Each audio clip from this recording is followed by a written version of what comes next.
안녕하세요. 잘하는 공부, 잘 나가는 공부방 잘공입니다.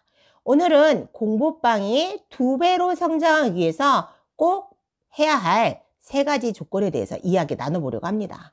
물론 성장하기 위해선 3가지보다 더 많은 조건이 필요하겠지만 저는 그 중에서 딱 3가지만 선별을 했습니다. 우리 공부방을 운영하는 선생님들은 1인이 경영하기 때문에 굉장히 바쁜 시간을 보내고 있습니다.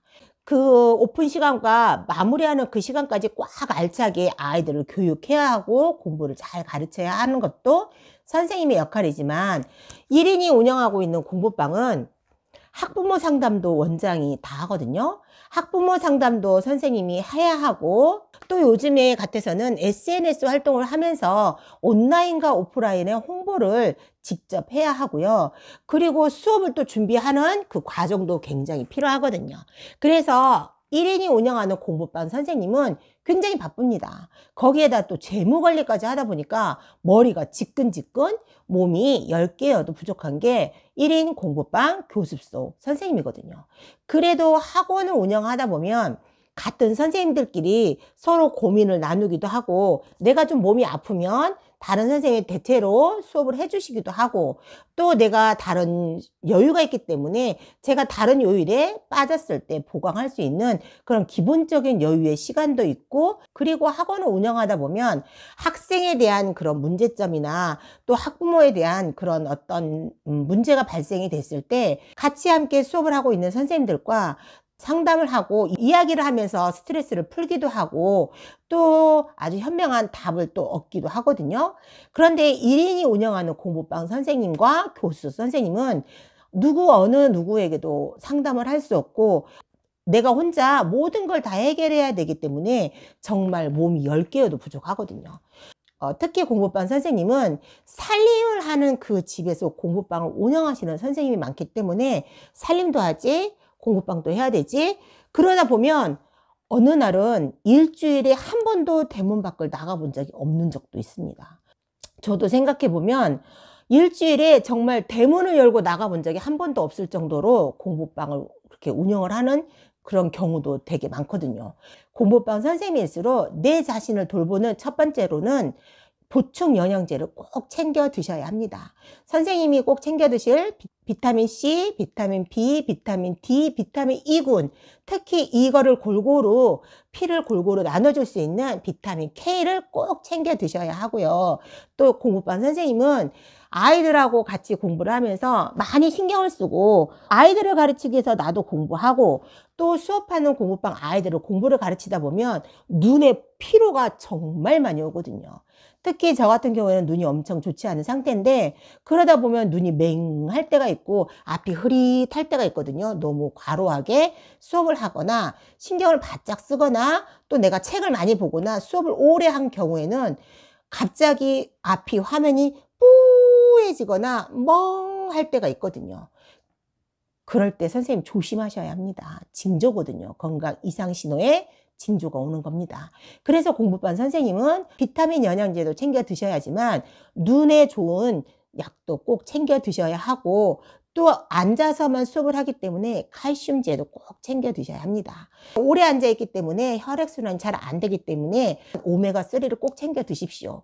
이렇게 각종의 비타민, 그리고 칼슘제, 눈 영양제, 그리고 오메가3는 필수적으로 꼭 챙겨 드시고 선생님의 건강을 꼭 먼저 생각하시고 먼저 챙기시길 바랍니다. 특히 공부방 선생님일수록.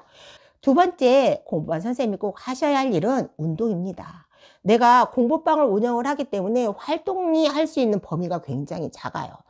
살림하면서 공부방을 하고 내가 내 아이를 케어하면서 다른 아이들도 가르치고 다른 집 아이도 케어해야 되고, 또 내 공부에, 또 경제적인 문제에, 홍보에, 그리고 수업 준비에 해야 할 일이 너무 많고 신경 써야 할 일이 너무 많기 때문에 선생님들이 자칫 운동할 시간이 없거든요.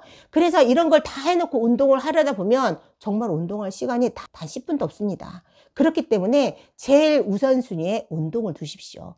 운동을 먼저 하시고 나머지 시간 남은 시간에 나머지를 해결해 가는 식으로 하시고, 내가 해야 할 부분이 너무 많다면 이거를 아웃소싱 하시는 것도 하나의 방법일 거고, 또 나머지 아웃소싱을 한 나머지 부분은 우선순위를 두고 내가 1순위, 2순위, 3순위의 우선순위를 두고 그 순위별로 문제를 해결해 나가는 그런 현명한 대책안이 필요하거든요. 첫 번째로 선생님의 영양제 꼭 챙겨 드시고, 두 번째로 선생님 운동을 꼭 먼저 시간을 내서 운동을 하십시오. 다른 걸 다 하고 운동을 하겠다면 특히나 공부반 선생님 운동 절대 못합니다. 제가 지금까지 해본 바에 의하면 저도 아이들을 키우고 살림하면서 신경 써올 일이 너무 많다 보니까 운동할 시간이 없어서 많이 놓쳤거든요. 그래서 예전에는 제가 허리가 많이 안 좋아서 허리가 많이 틀어지기도 하고 거의 한 3개월에 한 번씩은 거의 거동을 할 수 없을 정도로, 누웠다가 일어날 수도 없을 정도로 단 내 발로 한 발자국 걷기도 너무 힘든 상황에 그런 건강이 악화된 상황이 있었거든요. 제가 이제 아이들을 좀 키우고 운동을 먼저 우선순위에 두다 보니 그런 악순환의 건강까지는 가지는 않지만 그래도 항상 두려움이 있거든요. 내가 운동을 안 해서 예전처럼 그렇게 허리가 틀어져가지고 수업을 못할 정도면 어떡하지? 내가 허리가 틀어져가지고 단 한 발자국도 움직이지 못하면 어떡하지? 이런 두려움이 굉장히 많기 때문에 저도 지금은 1순위에다 운동을 두거든요. 그래서 1순위 운동을 두고 2순위 영양제를 꼭 챙겨 먹습니다. 그럼 세 번째 선생님들이 꼭 하셔야 할 부분은 무엇일까요? 세 번째, 공부방 선생님일수록 세 번째 꼭 하셔야 할 것은 충분한 휴식과 잠입니다. 충분한 휴식을 취하고 내가 숙면을 잘 취해야지만 내 생각이, 내 육체가 건강하게 아이들을 돌볼 수가 있습니다. 건강한 에너지로 아이들에게 골고루 나눠줄 수 있는 그런 에너자이징이 내 안에 축적이 되거든요. 이 세 가지를 충족하지 못하면 선생님의 건강과 육체가 피폐해지면서 내 정신력도 흐트러지고 내 몸도 흐트러지면서 좋은 에너지, 좋은 영향력을 아이들한테 줄 수가 없거든요.